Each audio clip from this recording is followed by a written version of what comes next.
I would like to invite our honorable speakers on the stage.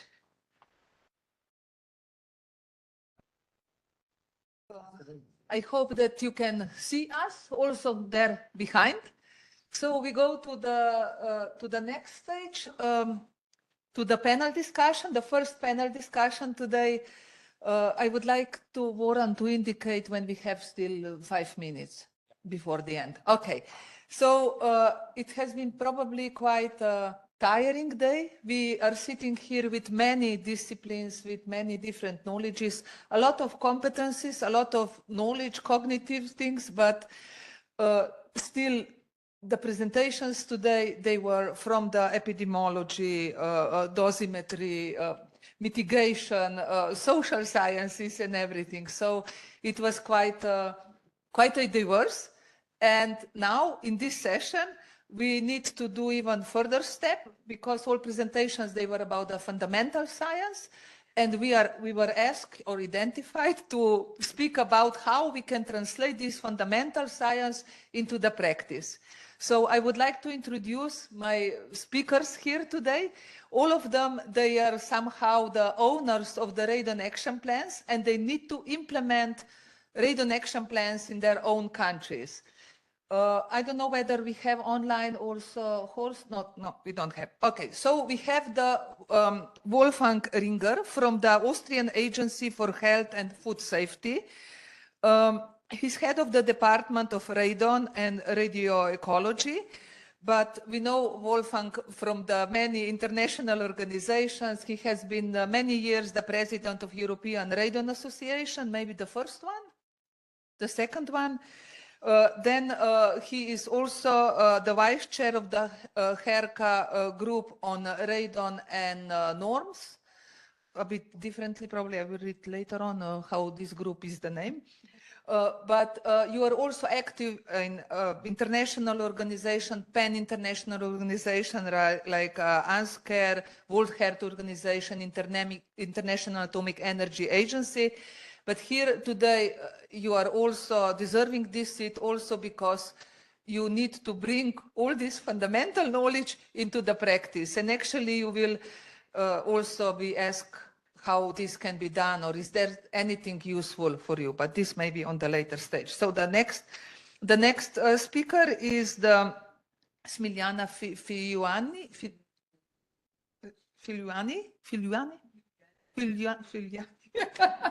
I'm so sorry.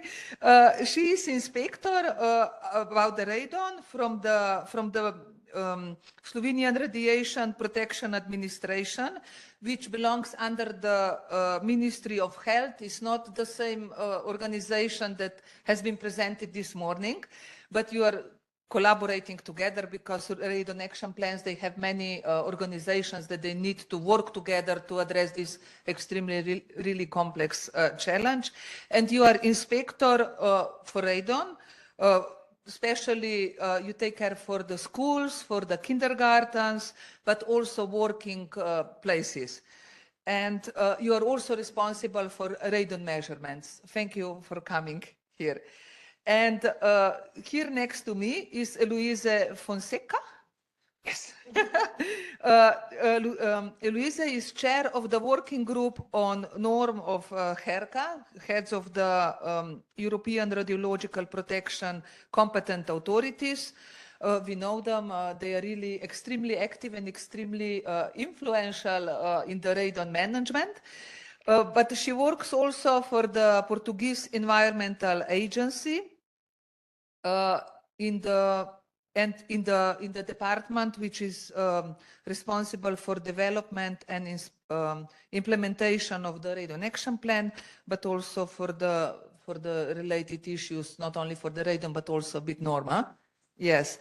So we have quite an eminent speakers here, and we will discuss with you, but also with the public. So please, when you have a question or you would like to comment, or just give your opinion, raise your hand and we will bring you the microphone.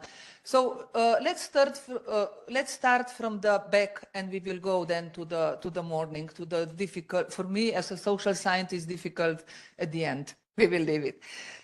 We could see that now the presentation was about the radon spas. Can I ask you in the room to raise your hands if you have your spas or caves or healing treatments with the radon as a luxury, as a tourism in your country?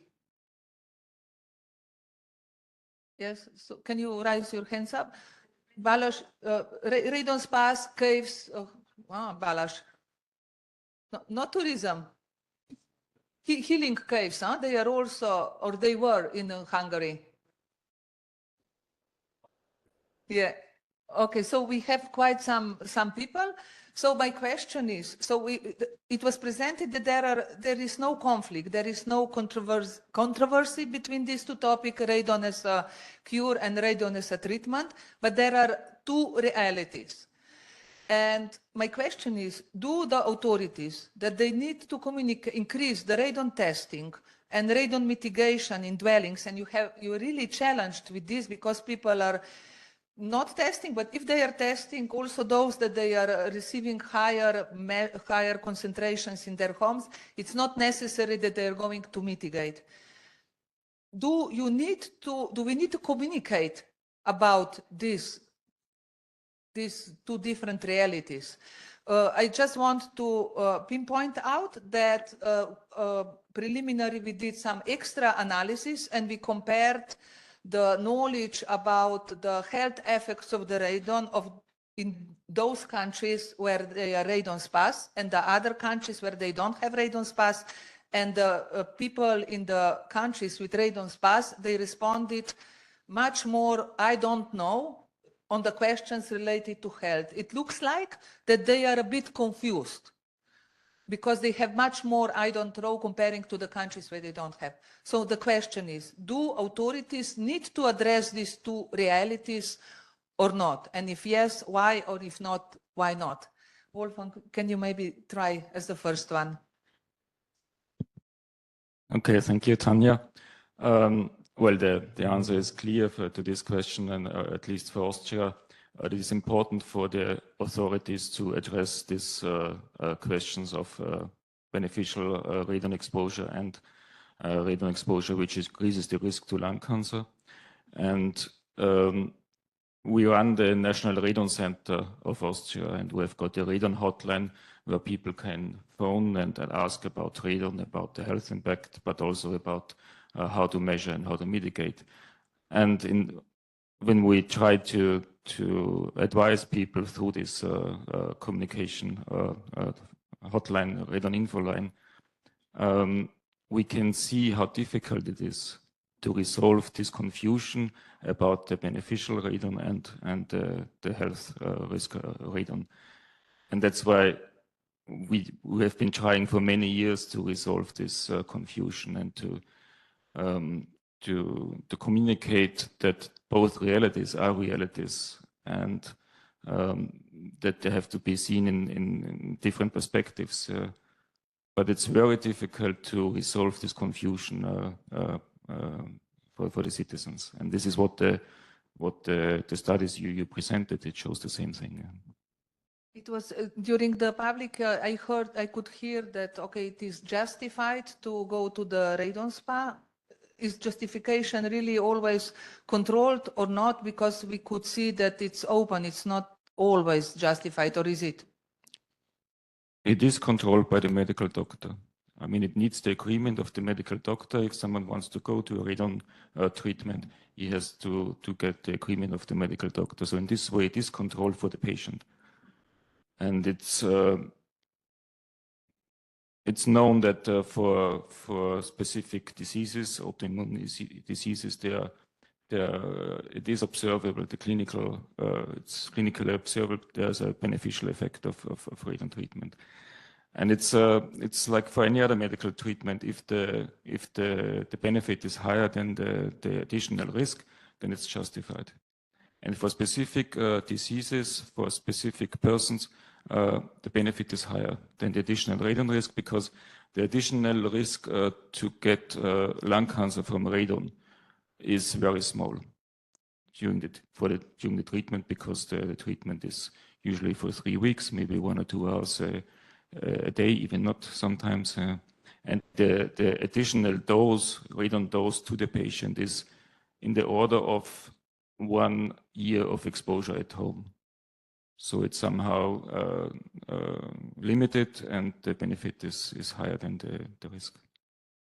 Thank you. So maybe what is the view from the country where you don't have radon spas? Do you think that we need to communicate this to realities? I have to admit that we are focused on the different key message, and this is the radon is a risk factor for a lung cancer.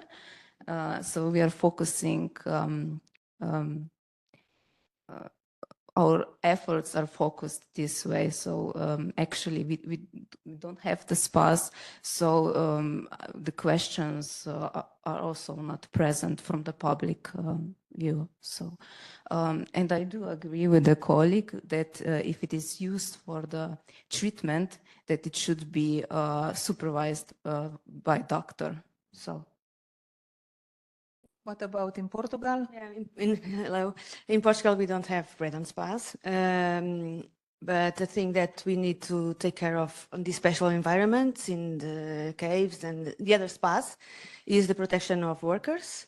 So this is a big issue for the controlling the exposure to these kind of professionals. And I think in Austria, they also do this special surveillance of the workers. They do those assessments, and sometimes they need to be managed, the exposure of the workers. I don't know if they use some kind of special equipment to protect them from the care products, for example, the masks that is not used yet. Okay. So I don't know if they start to use those masks, the patients will they have a different perception to risk if they see the workers of the spas and the caves wearing protective masks for radon. So maybe this would be one idea. Yeah. Because we are after this study is conducted, we need to write recommendations for the countries where they have radon spas, how to address these two different realities. And okay, so this is first idea, maybe that to indicate already in the radon spas that this is a risk and that it's not just the clean air and yes. Yeah. So sometimes there is this signs that you have to put that is a radon environment. So and the workers need to have less time to staying in the workplace. Yeah. So there are a lot of measures to protect the employees in these environments that could change a little bit of the risk perception of the patients that go to this kind of treatment. Luisa, what would be your advice to communicate this as an authority or not? To have, for instance, all the information campaigns that you have or communication campaigns only focused on the potential lung cancer that you develop if your dwelling is full of concentration and not mention the also potential positive effects of radon, or yes? Sometimes I think the information is not good. I think they have to need to have all the information they can. Of course, if there are treatments for spas and they have been proved that they are beneficial, yes, we should tell them that. But also they have to know all the other implications and the lung cancer and so on. So it's important for them to balance and for us to give all the information they need to take the right decision. It's important. Yeah. So communication is essential. Yes. So Wolfgang, what do you think about this? Is it possible to communicate both realities in on the same internet page, for instance, or in the same campaign? I know that a few years ago you had a extremely well received video about speaking about the radon risks and inviting people to test the houses. If this video you would include also the potential positive effects of the radon, would this be effective? Well, on the official radon website, which we run, we give the information on both, on radon in homes and radon in radon spas. to a small extent. The trouble is that different stakeholders communicate different messages with regard to this. Like the radon spas give a different message than the Radiation Protection Authority or the Health Ministry. So the goal would be so that all different stakeholders that are involved in this radon protection for various reasons, they come together and issue a common statement on this, and then it will be much better accepted by the citizen, by the population.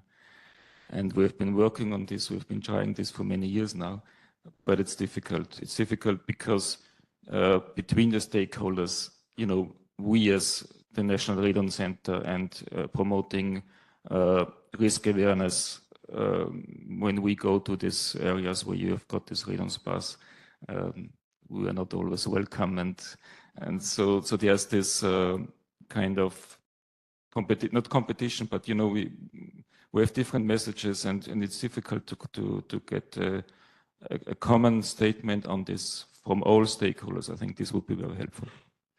Is in the room anybody from Czech Republic? Yeah, expert on Yachimo. I don't know. Ivana is not here, and okay. So because in Czech Republic, according to my knowledge, they have a strong collaboration authorities and also radon spas. So we could learn something from them, but we will investigate this later on. In Germany, how is this in Germany? Christiane, would you be able to elaborate a bit on this? Can somebody bring? No? Yes? Who is that? Authorities. Radiation protection optimizes medical, tries to optimize medical, all those limits for medical use of radiation. So, yeah, okay. So in radiology, the system of radiological protection tries to optimize and give a better justification, optimization of radiation exposure in medicine, but there are no those limits. And we do not interfere with the decision of the doctor to treat or not to treat, or expose for diagnostic reasons or not to expose. It's the decision of the doctor. So again, I mean, aren't we casting the baby with the bath here? Because look, it's well, the question is only whether authorities that they promote, that they invest and develop the communication campaigns to increase the radon testing and radon mitigation, should they also communicate at the same time that the radon is also used as a cure? Do we communicate when we communicate radiation risks and say you have to protect yourself against radiation, and we say why do we have those limits? Do we at the same time say yes, but in radiotherapy radiation is used, it's beneficial? We don't do this because it's obvious. So okay now. Sorry to interrupt. I think yes, for the Federal Office of Radiation Protection, I think of course we communicate, but not with therapy. But what we clearly communicate, that we do not want children having radon bath. So just for fun. So this is clearly communicated on our website. And I think this is also clearly communicated when we were talking with radon spa management and people from that. Yeah. And I think this is something which is really important. Yeah, well, on internet, when we analyzed the internet pages, we could not find many risk-related messages. But good. Is there any other opinion, maybe from some of the communication experts? No? Okay. Okay, so then is there something else that somebody else wants to add about this, whether we need to include the radon spas in communication or not? Yes? No, I just want to point out again that I think we're not discussing about the two realities. We know that they're both there. We are discussing how to communicate these two realities without causing confusion by the citizen, and that's a challenge. At least for us in Austria, it is a challenge. And also in Austria, in Germany, as far as I know, it is a challenge. So, and people are confused. So we need to find out the way. And we assume that they are confused because of these two different realities. Okay, so let's go to the yes. Question on the chat. Yes. Fantastic. We have an online question. So there's a question on the chat from Jean Dalla Porta. Would radon mitigation be a better venture if it was part of the medical service? Or does it have no future because it is money that goes out of pocket money for medical or pharmaceutical products? Is the question. Could you open the chat, please? Can you share the chat so that we try to decode the question? Is it question or is it? It's a question. It's at the bottom of the screen. The blue button is. Could you? Blue button on the screen. Yeah, it fits. Yeah. I don't see it. Okay, maybe meanwhile, I would like to ask you if you were asked to fill in any questionnaire in last half a year, if you can raise your hand up. So in last half a year, whatever questionnaire, yes? Whatever questionnaire, were you asked in last half a year to fill in any questionnaire? Okay. Can you raise your hands? Okay. So now those that you didn't respond to the questionnaire didn't have anything related to the radiological risks or radiological exposures, please put down.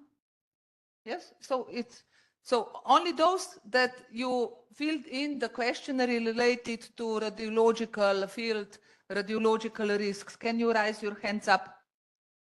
So pianoforte questionnaires, radon questionnaires, yeah? Up? Okay. Only few people. That's the low response rates come from. Can you raise your hands up that you, those people that you ever design the questionnaire? Who made the questionnaire? Can you raise? Yes? Okay. Can you do it higher? Okay. And now keep it up. Those that you consulted a social scientist for this. All the rest, put it down. Okay. So we have actually quite a good public here. A lot of people, they consulted a social scientist about this. So my question is HERCA and authorities also using the surveys? Surveys for the to investigate. We have only. Wolfgang, can you respond on this?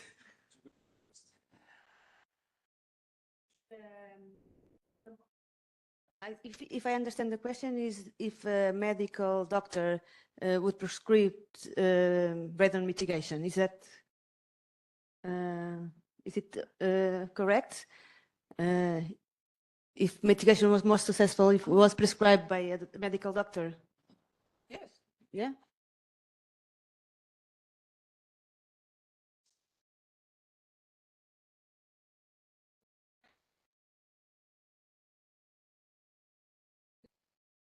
Can you give her please microphone?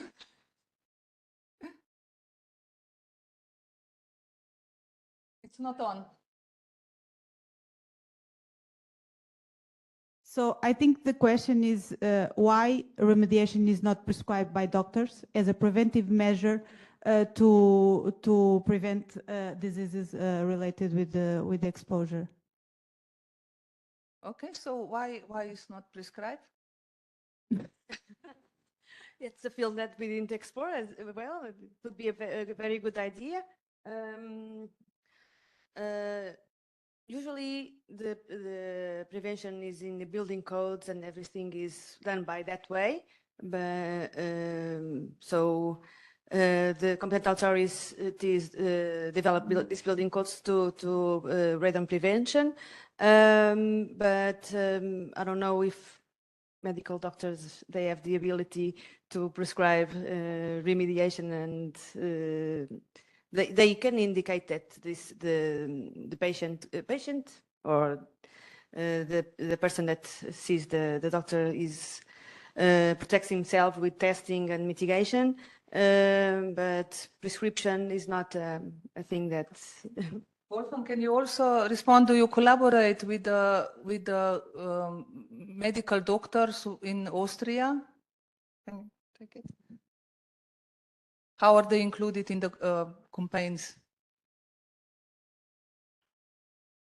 Difficult question, because we have been trying for many years to involve them in raising awareness.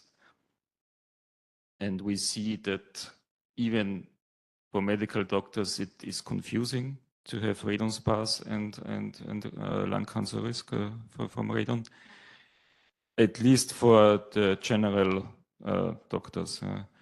For those who are specialized in oncology or lung diseases, it's easier to communicate with them and to ask them to communicate the risk of radon exposure. But we have not been very successful yet, even though we know that the medical doctors would be very good multipliers for this issue. Okay, so now we go on the more difficult. I will skip you because you don't have preferences for this subject, probably related to radon spas. So now we go to the first and the second part of the day. What did you learn from this fundamental science that it was presented? So a lot of we could see a lot of modeling, the simplification of the models related to outdoor radon, indoor radon, concentrations, anthropogenetic sources, the building material, and so on. Is something from this what you could see today, what you could hear today, that is going on in fundamental science? Is there something that can be useful for you in implementation of the radon action plans, and at the end to prevent the radon cancers, lung cancers rates? So, will you be first? Yeah, just take a mic. Yes. Yeah. Hello, Horst. Do we hear each other? Yes, I hear you. Oh, welcome, welcome. I don't know whether you were able to follow this morning, but I hope that you can just now listen a bit what they responded, and meanwhile you can think about what from the fundamental science can help you in improving the implementation of the radon action plans, but also remediations of the norm sites, because you're experts from the norm sites. Yeah. So let's go first to Eloise. Okay, And so I took some notes from Yeah. the sessions, and also looking into the agenda, I saw some presentations that could have this impact and to go from fundamentals to implementation. About the geogenic and anthropogenic sources, the mapping, the modeling from radon into buildings and so on. We saw this modeling of the buildings, and we saw the different types of foundations and how radon enters into buildings. This could help us designing building codes, construction rules, how we can recommend materials to the buildings, which are the best ones to prevent radon. Also, how can we perform mitigation better with this knowledge about the pathways and so on. Also, in the radon exhalation from building materials, we can make this list of materials of interest, and we can publish this list, and so we can prevent exposure from radon exhalation, also from gamma radiation. So this is also very how we can translate all these studies that have been developing into our implementation as a competent authority. And I have also put a note here. We can also make like a validation scheme for measurement providers, so how they perform the measurements, if you know where radon comes into buildings, what is the best season, the season that radon is higher. Also, how can they perform better the mitigation, all this validation scheme from mitigators. So could be. All this you got today. Yes. Fantastic. Okay. Fantastic. What about you? What can you take from today's fundamental science into your implement your radon That experience? radon exposure is present in our environment in many different forms. And I think it's very important to focus on those we already recognized as very important. For example, in public buildings or workplaces, where we have in place already the methodology and so on. So the consistency of both the science and the regulatory bodies is the key, both in activities to raise awareness and also to repeat the clear message that radon is a risk factor. Why? Because people change, also our priorities change during our lifetime. For example, how we look on our health, on families, children, and also the risk perceptions can change. So I think that we should jointly collaborate, regulatory bodies and scientists, so we can look to the better future with less radon exposure and more radon safe homes. Today there were quite some easy models presented. According to Laureline, they said that the models were easy.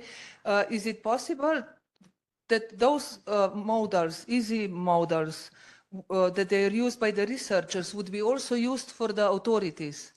Definitely, because one of our main jobs is to communicate and to make people understand why is this important. Why is it important to measure radon in our homes? Why is it important to limit those exposure and so on? And being able to communicate clearly the message is very important. And science plays a key role here. Okay, so we will present also later on some nice presentations about how to communicate, but this morning was really much more on the fundamental. So Wolfgang, what did you take from this morning and this afternoon? What will you implement? All what has been said before.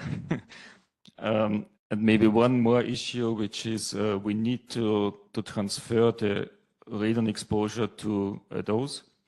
And for this, we use the dose coefficient, and this is a big issue still. There will be more presentations on this tomorrow, but my hope is that because it's a controversy issue and because we've got different dose coefficients from different organizations, and it has been always like this since we deal with radon exposure and dose, I hope that from the fundamentals, this will help to get, how to say, or to reduce the uncertainty of the dose coefficient we use, and maybe in the long term, finally to have one dose coefficient for radon, which is accepted by all international organizations. Yeah. There are usually there are quite conservative calculations or conservative models, or not so conservative, but with a huge uncertainties. So what kind of path authorities want to apply? Well, for Radiation Protection Authority, you have to be on the safe side. So you apply conservative models, which is not really linked to the uncertainty. I mean, even the conservative models have a high uncertainty, but to be sure, and because we don't know the effect at very low levels, that we apply as a Radiation Protection Authority, we apply the conservative model and the linear non-threshold model. Horst, I hope that you hear us. Would it be possible that you tell us what is from the radon norm? Because I know that probably this morning you were on the way from Ljubljana to Vienna, so you could not listen everything. But in general, you know the project really well. What is applicable from the fundamental research that we do in radon norm for your implementation of the healthier environment, the remediated environment after the radiological contaminations? Yeah, thank you for the question. I apologize, I was not able to join you before. Got a traffic jam in my way to Vienna. So I just had a 5 or 10 minutes of this very nice discussion. My point of view, my perspective is always from the side of remediation, right? So we do remediation with a kind of not cost-benefit analysis, but trying to do more good than harm. That is paramount to our intervention.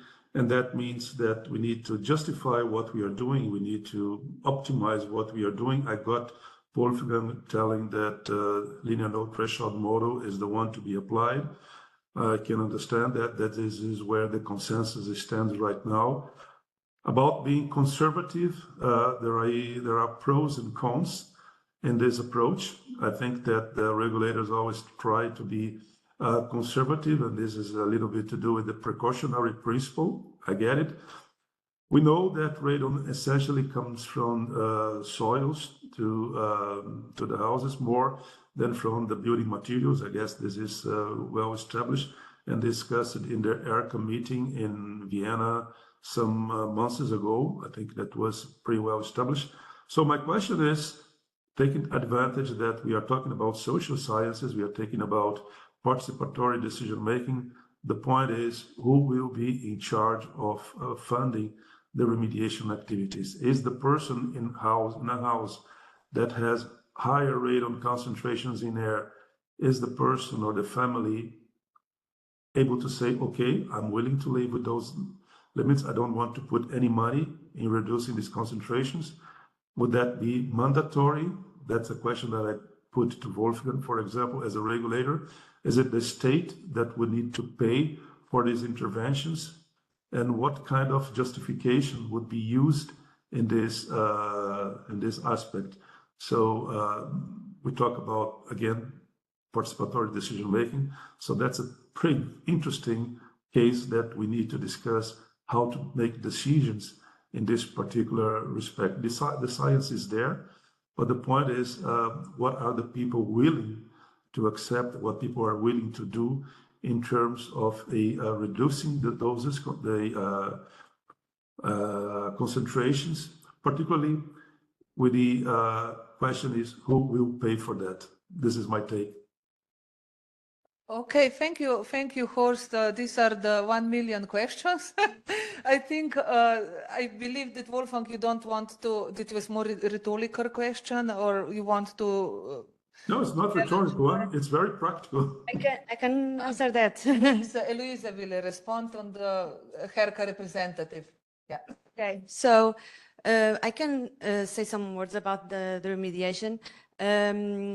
We in Portugal, we have in our radon action plan a line, an action dedicated, Finally. yes, dedicated to mitigation funding. So I think it's important for the competent authorities to find this funding and help people that live in high radon areas to mitigate their homes. We in Portugal, we have a special fund for this now. Is the environmental fund is a community funding that is given to everyone who needs, not only in radon affected areas, but if they have high radon levels, they can apply to this funding. They only need to send us the measurement stating that this is a high value, and then have resources and yes. stimulate. So I think it's the competence of the competent authority to help these. We have in some countries, we have bad experiences with this because all the available resources were not uptaken, for instance, in Ireland, in Sweden, and so on. I see Horst has a hand, please. Yes. Really short. And yeah, very short. Hi, Eloisa. Pity that I cannot meet you in person this time.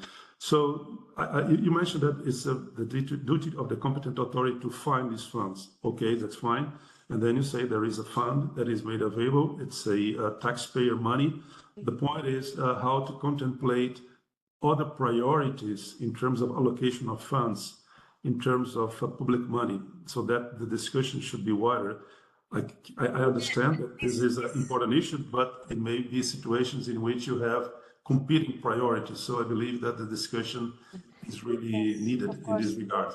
This environmental fund in Portugal is for a lot of things, even for energy efficiency measures for homes. It's included. Other programs. Yes, yes. Which is excellent. I Yeah. think that it's included in other programs. Wolfgang, really short, yes. Thank you, Jorge. Just a short comment on this. Mitigation is an important issue, and we know that the mitigation rate in most European countries is very low. It's around 20%, which means only 20% of those who have got the radon level above the reference level actually mitigate. Yeah.